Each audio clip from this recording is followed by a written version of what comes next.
Court میں روانہ ہو رہا ہوں، اور شاید کسی کو غلط فہمی ہے یا کوئی خوش فہمی میں ہے کہ ہم شاید ڈر جائیں گے اس سارے معاملے میں، یا عمران خان سے پیچھے ہٹ گئے، یا یہ قوم کی جو جنگ لڑ رہے ہیں اسے پیچھے ہٹ جائیں گے، یہ سوال ہی پیدا نہیں ہوتا. یہ بتاتے چلے آپ کو، یہ جو کوئی بھی ہے وہ سن لے اس بات کو. میں تو پہلے سوچ رہا شاید کوئی ڈرانے کی کوشش ہے، تو یہ تو میں پرانا بھگت چکا ہوں، لائر زور نے بھگت چکا ہوں، یہ میرے لیے کوئی نئی چیزیں نہیں ہیں. لیکن آج جو کوئی بھی تھے فرنٹ سے آگے مقابلہ کرو یار، یہ کیا اپنا بزدلوں کی طرح بیٹھ کے باہر سے آگے کیا کر رہے ہو.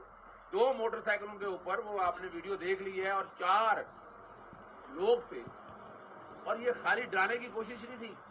باقاعدہ جو پیٹرول بم ہے اس کو آگ لگا کے 2 آپ دیکھ سکتے ہیں پھینکے گئے.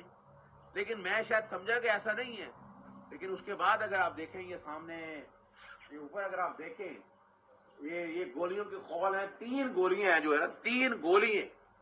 ایک تو شیشے کے اندر چلی گئی ہے، 2 سامنے فرنٹ کے اوپر ہیں. 9mm کی گولی ہیں، خول سارے آپ کو دکھا دی ہیں. یعنی یہ صرف اس حد تک نہیں تھی، it was actually an attempt to murder, اور دہشت گردی ہے. میں نام دوں گا سارے اس میں، لیکن ابھی میں سپریم کورٹ جا رہا ہوں، میں باقاعدہ بڑی تگڑی FIR دوں گا، اور جو لوگ ہیں وہ چہرے سامنے آ جائیں گے آپ لوگوں کے.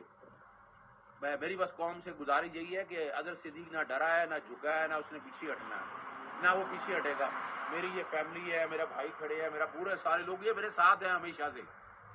یہ اسی طرح کی ایک بھونڈی سازش کی تھی جب طاف حسین کی پابندی کے لیے میں سپریم کورٹ ہیئرنگ کے لیے جب جانا تھا، تو اس وقت بھی 2 موٹر سائیکلوں پہ 4 اپنے آٹومیٹک گنوں کے ساتھ آئے تھے.